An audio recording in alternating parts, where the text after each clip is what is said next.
Senate swiftly acts on Saldico's arrest. Arrange blue ribbon hearing upon the Philippine return. Maganda to, no? Kasi yung mga kababayan natin, yung mga marami, yung mga hindi opisyal ng gobyerno o yung mga makadidiis, panay ang kwenta ng mga tukmol, panay ang kontra ng mga tukmol na walang ya. No? 'Di ba? Manang Ma'am Wendy, kagaya ni the likes of sila Roque, meron pa ang bago si Shell Jokno, anak ng Teteng, bakit daw ang Pangulo ang nag-a-announce? What? Gusto mo talakayin na rin natin yung kay Shell Jokno na yan eh. No? Biruin mo, wala lang tayong picture pero may posting kasi. Gusto ko sanang pasadahan eh. Pero mamaya na lang.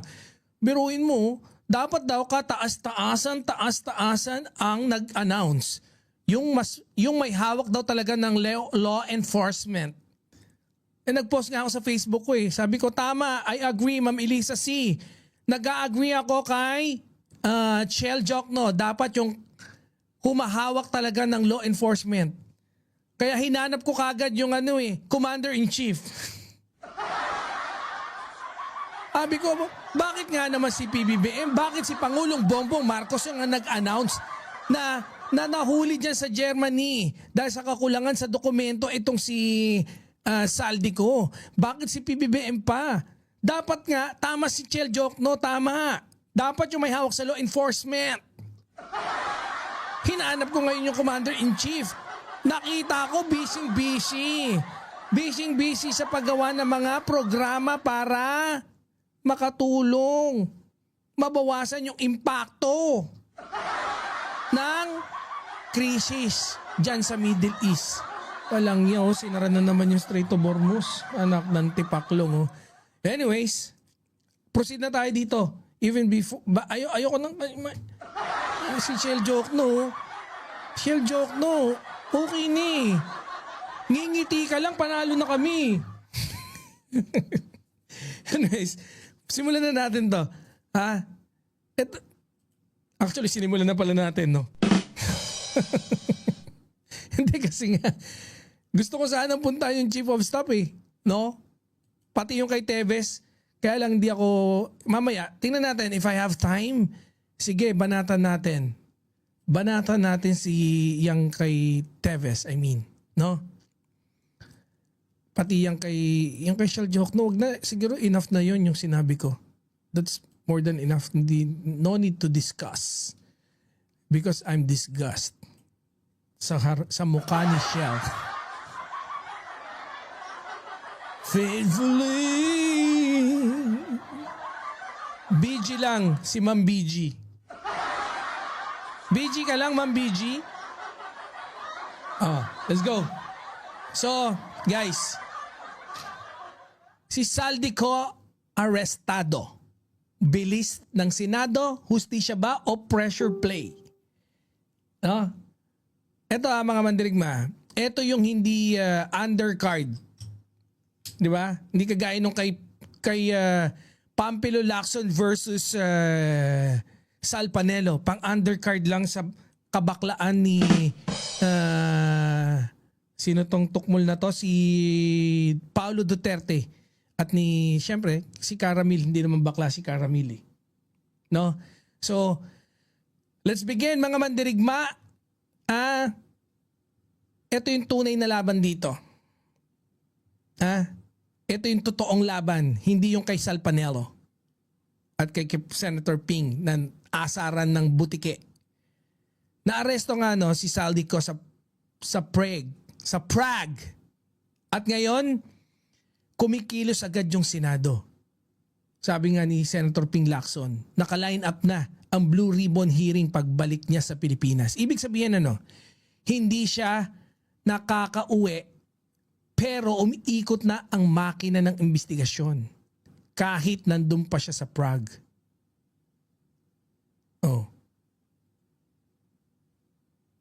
Galing ako sa festival. Saan yung festival na?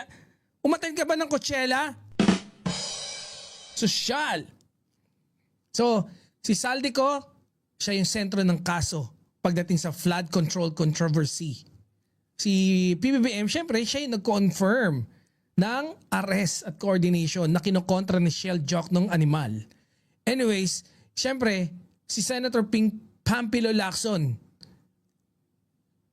mumuno sa Blue Ribbon Committee. Siya yung magkasagawa ng hearing. Sandigan Bayan, may standing warrant of arrest. Si Saldico.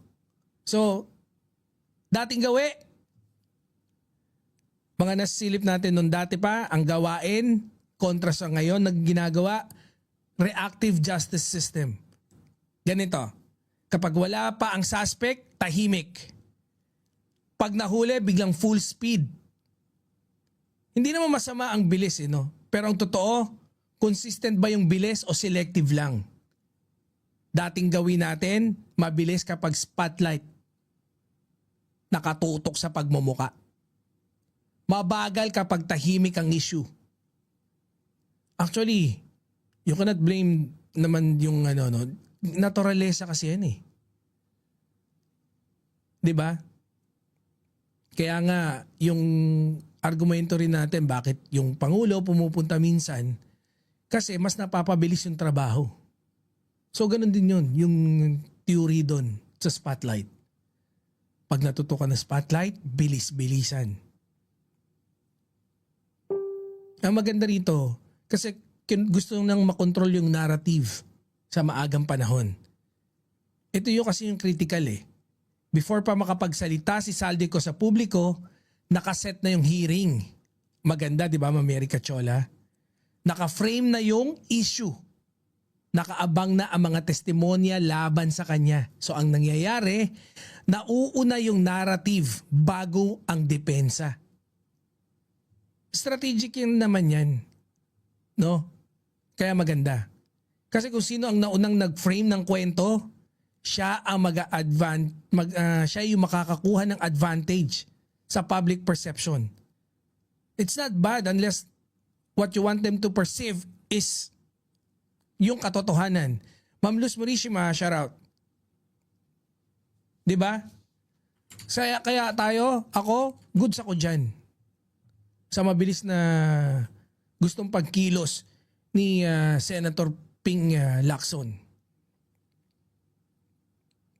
'Di ba? Ang totoong laban, hindi lang ito tungkol kay Saldico. Ang totoong laban, accountability versus political timing. Justice versus optics. Kasi dalawang bagay ang pwedeng mangyari dito, 'di ba? Either tunay na paglilinis ng sistema or paggamit ng kaso para sa political momentum. At dito dapat papasok yung pinakamahalaga eh, yung ebidensya. Kaya ako, dito, sa ating palatuntunan, sa ating programa, mga kababayan, kapag masinop ang pagkalap ng mga ebidensya, ay, ano nga yung sinasabi? Kapag makalap ang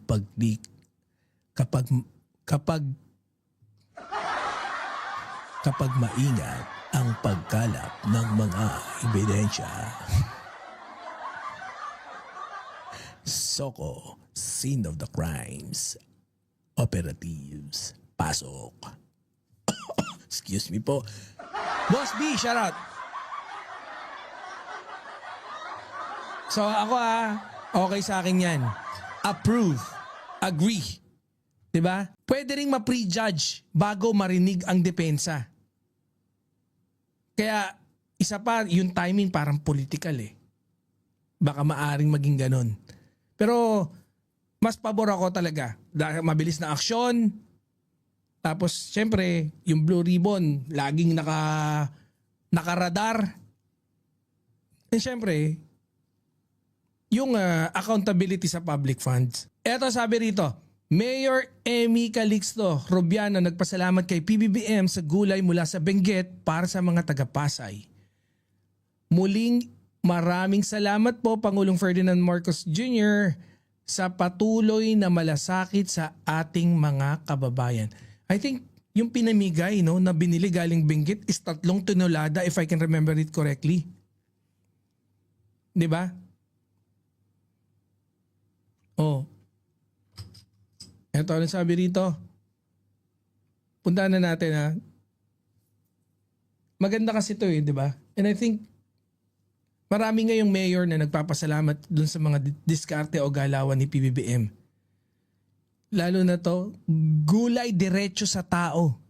Simpleng tulong pero malaki yung impact. Ito mga mandirigma, minsan hindi kailangan komplikado yung solusyon eh. Di ba, Boss Romeo Barcebal? Minsan talaga hindi kailangan komplikado. Ito mo, si Mayor Emmy, nagpasalamat kay PBBM dahil sa gulay mula sa Benguet. Ma'am Norma, 1247 in Oman, mabuhay ang PBBM vloggers na ang popogi. Ay, thank you. Ganyan! Yan yon! Na mga popogi. The best president, trust the DD shits like Aimee Baba Traidor.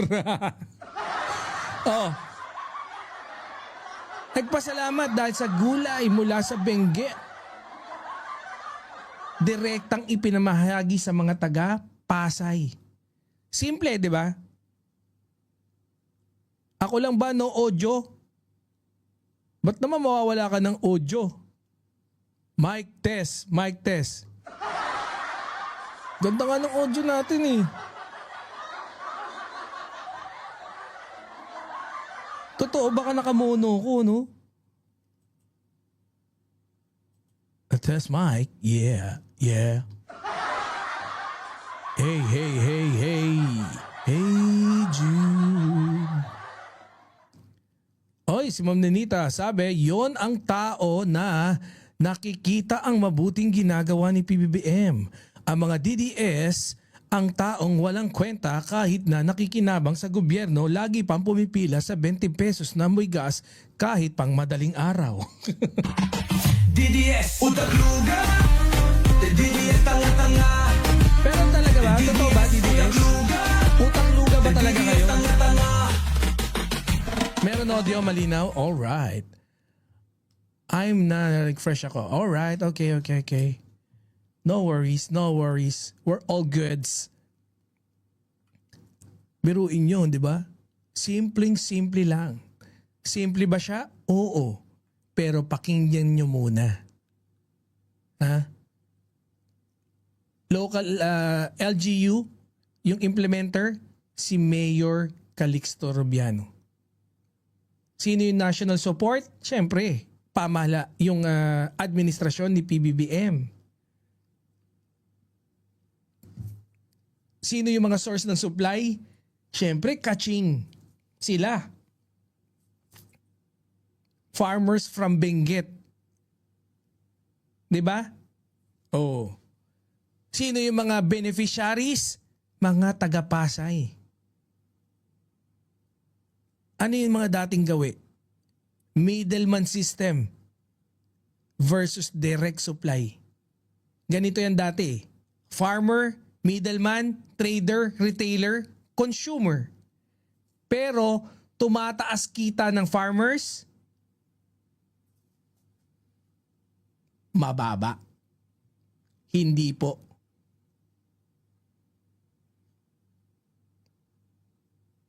Tapos mataas pa yung kalalabasan dahil ang dami pang dinaanan. Tataas ang presyo. Pero yung ganitong setup, direct from farm to community, mas mura sa tao, mas may kita yung magsasaka. Ini-eliminate yung middleman. Breaking the old pattern. Food security plus cost relief. Double purpose na mga programa. Hindi lang to i-relief operations. Ito ay food distribution strategy, pang-control ng presyo, pang-support sa local agriculture. Sa panahon ng mahal ang bilihin, kahit simpleng gulay, malaking ginhawa sa pamilya. Pag yung mga makukulit na DDS, sampalin mo ng malaking talong sa mukha. Supalpalan mo ng sitaw sa bunganga para manahimik. 'Di ba?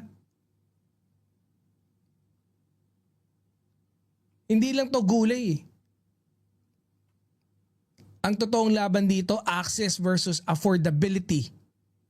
Farmers' income versus consumer prices.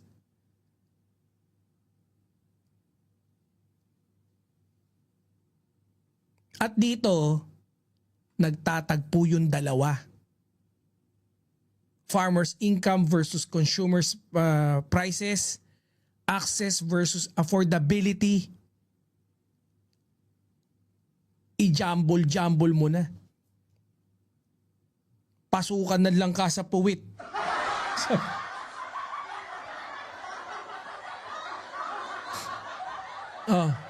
Kung tuloy-tuloy ito, pwede itong maging modelo nationwide.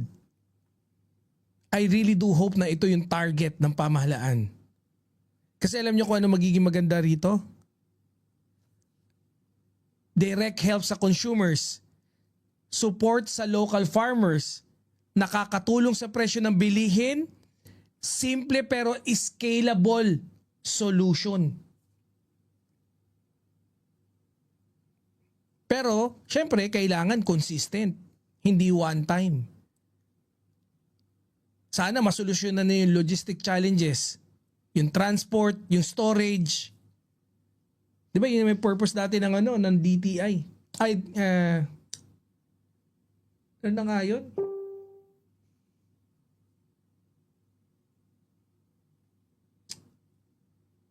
PAOK TF ba? Hindi, PAOK TF. Ano na nga? Yung food terminal. FTI ba? Malapit sa Don Bosco. Maganda ang ginagawa ni PBBM kasi mga negosyante binabarat ang mga magsasaka, correct.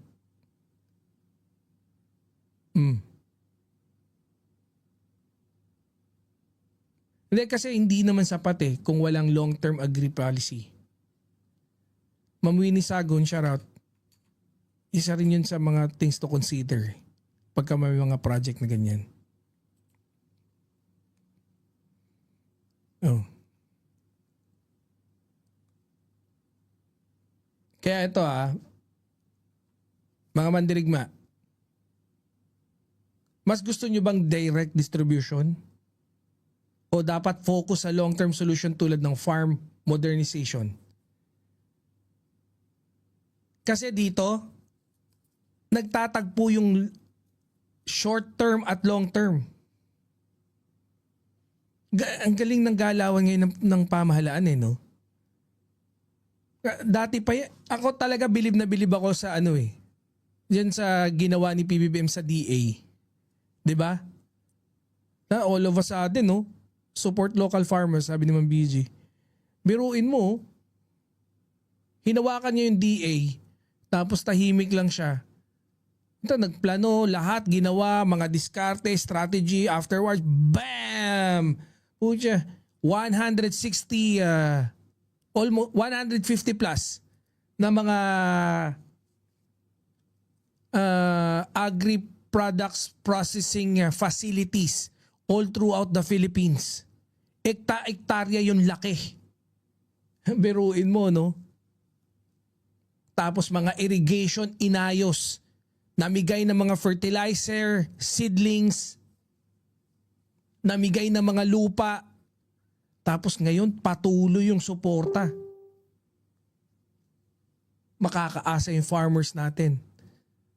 Farmers were inspired na maging farmers pa rin sila. Yung mga potential farmers na inspired na magtuloy-tuloy na maging farmers. Most of the time, ang mga middleman ang nagdidictate ng presyo. Shortcut natin ang marketing channels. Correct? Si Boss Saint Benedict. Ito sa akin, napakagandang very good news. Wala na, hindi ko na alam kung paano ko pa itataas ng degree. Minsan kasi, no, hindi kailangan na engranding solution eh. Kung ang tulong diretsyong napupunta sa tao, doon pa mas panalo. Dito na tayo sa ating next topic. And of course, simulan na natin para hindi na tayo medyo maantala. Eto, nagsalita po ang ating isa sa mga sinusubaybayan, no, ng mga political analyst, si Sir Antonio Contreras, si Prof. Antonio. Sabi niya rito, pero basahin natin muna yung pinagmulan kung bakit. Kasi yung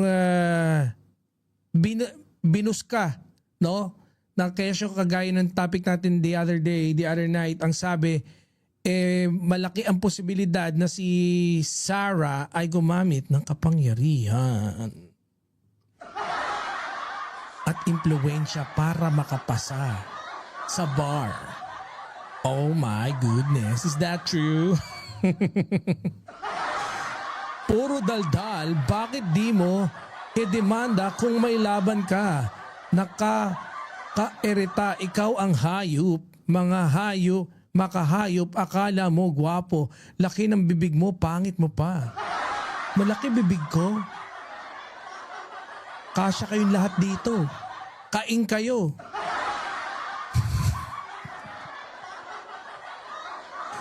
Kain ka rito. Sa laki ng bibig ko to, kain ka.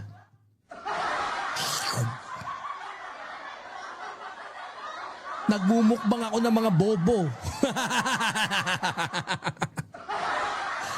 Anyways, shall I proceed, Ma'am Lisa? Ha?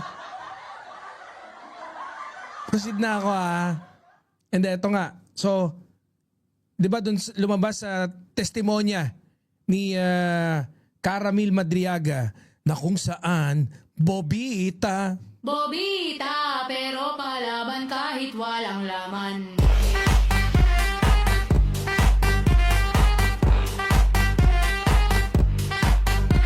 Bobita, pero And Bobita nga daw. Bobita. Oh, Bobita, bakla tomboy. Bobita. Tapos bakla naman daw si Baste. Baliw naman daw si si Pulong. O puros mga timang.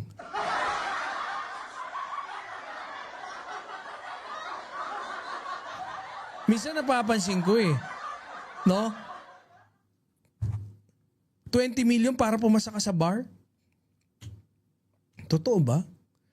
Minsan napansin ko, kaya siguro may term sharing. Alam talaga ni Digong. Alam ni Digong, kaya inofera niya ng term sharing si PBBM. Alam niyang bobo ang anak niyang si Sarah. Bobita, pero palaban kahit walang laman.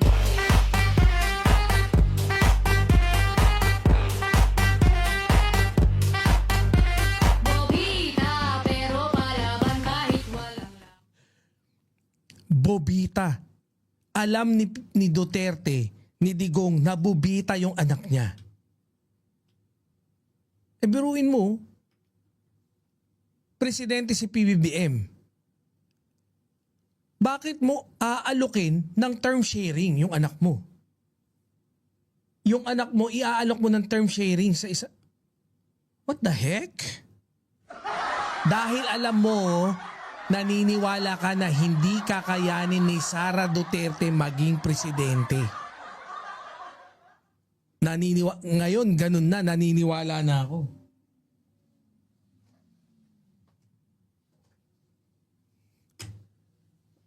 Naniniwala ako na hindi kaya maging presidente ni Sara dahil bobita. Oh.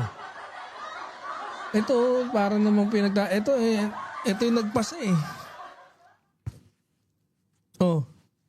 Sabi, in 2005, Sara Duterte graduated from San Sebastian College of Law, took the bar exam the same year, and passed on her first attempt.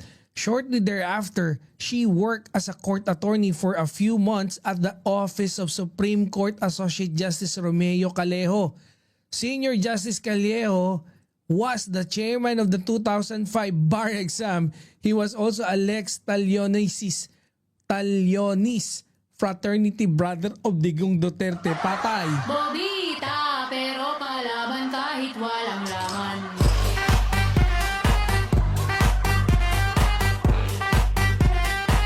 Wow, I love Bobita, I love pero it. palaban The song. kahit walang laman. while I am watching To You Idol, I am dancing. Syempre, kailangan may ano tayo, may paganon. Kayo ang bobita, sabi ni Mami Virginia. Sorry, hindi po. Ang bobita po ay si Sarah. Ito ang patunay. Bobita, pero palaban kahit walang laman.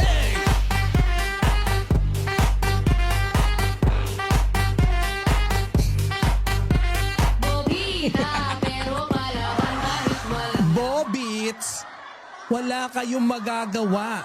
Kung bobo si Sarah, wala tayong magagawa. Wala kang magagawa, Mami. Walang magagawa si Digong. Wala tayong magagawa. Talagang bobo. I'm sorry. Sorry.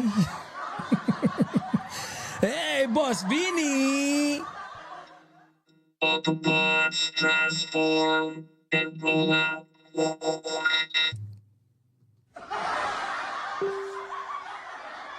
Siyempre, anak ni Digong, kaya one take lang. Kung hindi, one ka rin. One take ka rin sa tokhang. Diba? Kahit justice something ka pa, pag ikaw tinokhang, patay ka. Bobo si Sarah, yan ang sabi mo. Bakit abogado ka ba? Hoy, tanga, knock your head.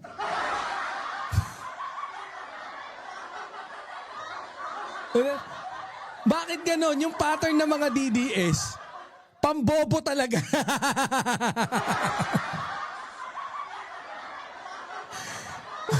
Atty. Kabutat, shout out, bossing. May leakage na pero 80 lang nakuha. 88, bobo talaga. How come? 80%? Maglapag ka muna dyan ng ebidensya bago kami maniwala, di ba, boss Atty. Kabutat? Kung posible, maglapag ka ng ebidensya na talagang 80. Puta si Senator Miriam Defensor Santiago, 79 lang, ikaw 80, ha? Itok-itok. Ano po masasabi niyo doon sa talumpati ng Pangulong Bongbong Marcos doon sa kanyang zona? Itok-itok, tok. Bobita, pero palaban kahit walang laman.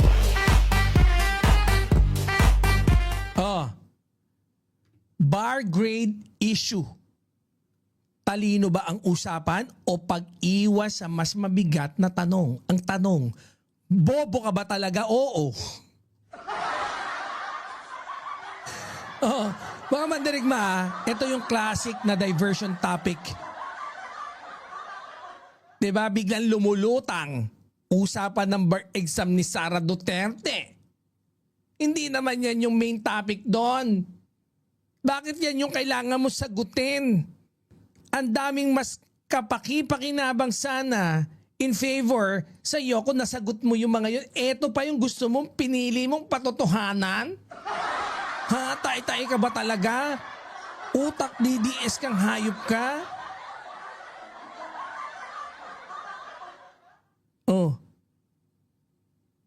Usapang bar exam ni Sara Duterte?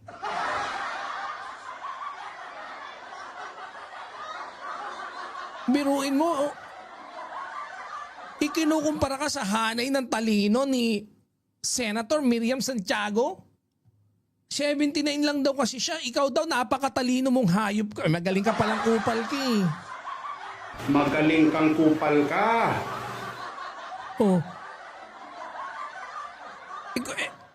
Sa totoo lang, kung hindi ka lang anak ni Duterte, anak ka pala ng...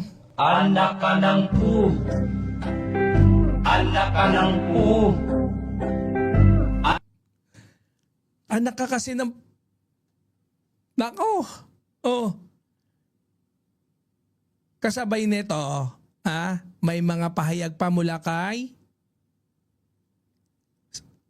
Sino ba? Si Sara ba nagsabi nito? I think si Sara, pero Nakita na ba natin si Sarah Dutz? Parang absent lagi si Sarah Dutz. Hoy, Boss J.M. Martin, shout out. Ano sabi ni Boss J.M. Martins? Eto nga yung usapin, as per Ramil, inaayos yung mga grades niya sa San Sebastian at dati siyang nagwo-work sa Supreme Court. Supreme Court ang naglabas ng mga pasado, hindi kaya nilakad ang exam niya. Ay! May paratang si Boss J.M. Martins.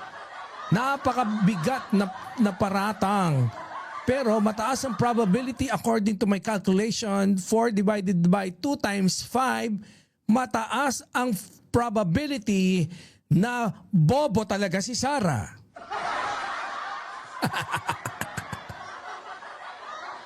Kasi kung yung bar exam niya is noong 2025, i-minus mo yun sa ilang years, the same year lang nag-exam siya, lumalabas, mataas talaga probability kung yung 80% ang grado niya, mataas ang probability, bobo pa rin.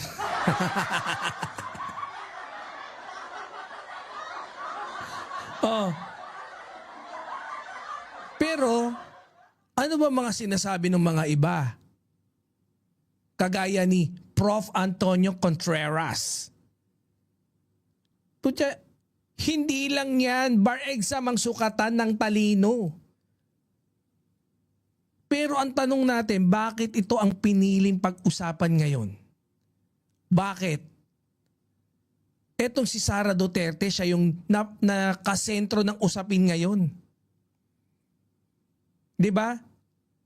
Kaya ako tuloy, biruin mo, maganda yung may opinion talaga ni Prof. Antonio Contreras. Alam mo, idol, sabi,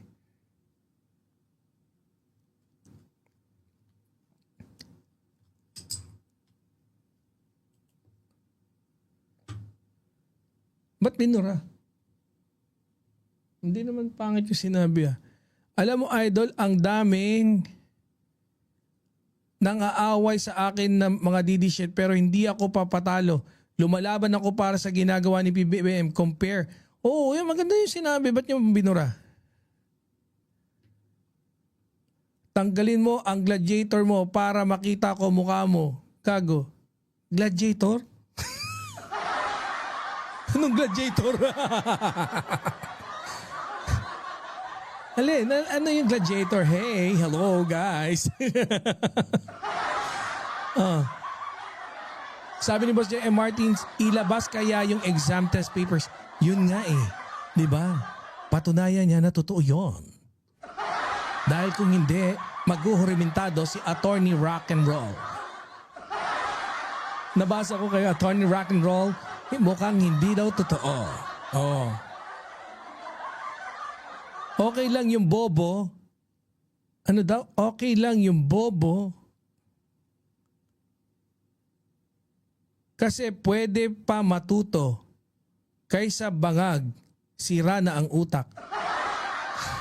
Ha? Yung bangag, pag tumigil na sa pagtira nun, hindi na siya bangag, sober na siya. Pag tumigil na sa pagtira, hindi na siya bangag. Yung bobo, pag gising nung kinabukasan, bobo pa rin siya. So mas okay sa'yo, bobo? Bobo ka nang ina mo ka.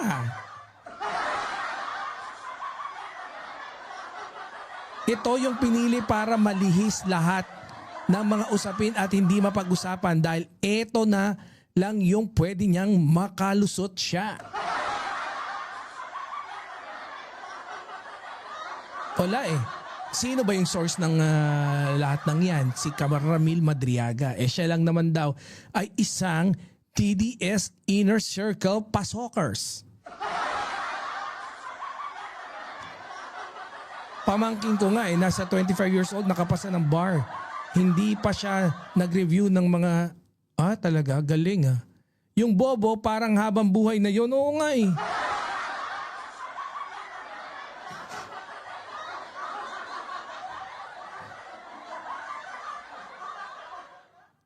Oh. Eto. questionable numbers equals instant narrative. Ganito tingnan nyo.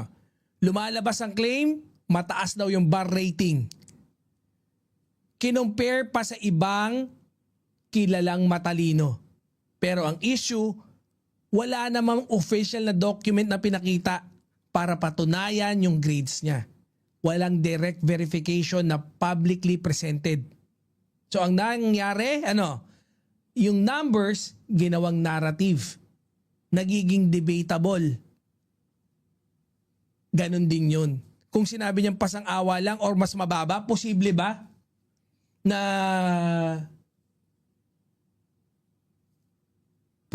kunyari mababa sa tingin niyo pag wala lang, kinlaim lang, pero alam niyo kung anong alam ng mga DDS, yung formula kung paano gumawa ng magandang propaganda.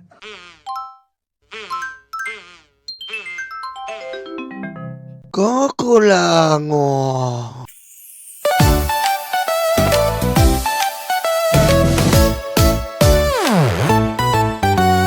Tanggap, tanggap, luga, luga, DDS, DDS.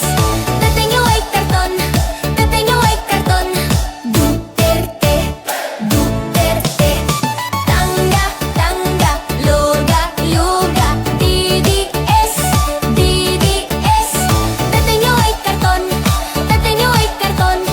Duterte, Duterte. Ayan na sila, ayan na sila. May leta na peke, may leta na peke. Ayan na sila, ayan na sila. May leta na peke, may leta na peke.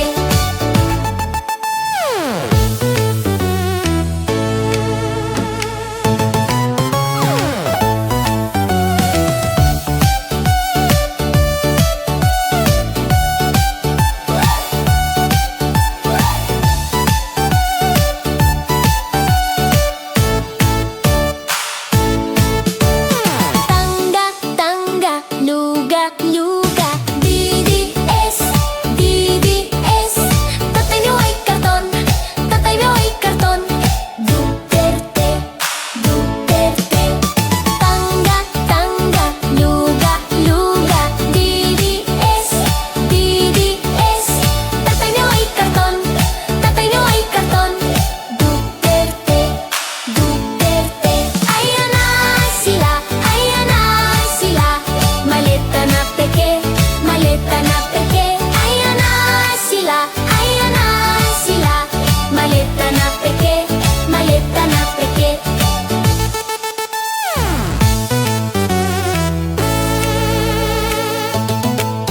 Sara nababali na siya. Sara nababali na siya. Digong masusunog na siya. Digong masusunog na sa tangga, tangga, luga, luga, DDS, DDS. Tatay niyo ay karton, tatay niyo ay karton. Duterte, Duterte. Puro fake news ang DDS. Puro fake news ang DDS. Mga troll farm, mga date. Dutites, dutites. Puro fake news ang DDS. Puro fake news ang DDS. Mga troll farm, mga date. Dutites, dutites. Tangga, tangga, luga, luga, DDS, DDS. Tatay niyo ay karton, tatay niyo ay karton. Duterte, Duterte. Tangga, tangga, luga, luga, DDS, DDS. Tatay niyo ay karton, tatay niyo ay karton. Duterte, Duterte. Ayan na sila, ayan na sila. Maleta na peke, maleta na peke. Ayan na sila, ayan na sila. Maleta na peke, maleta na peke. Puro fake news ang DDS.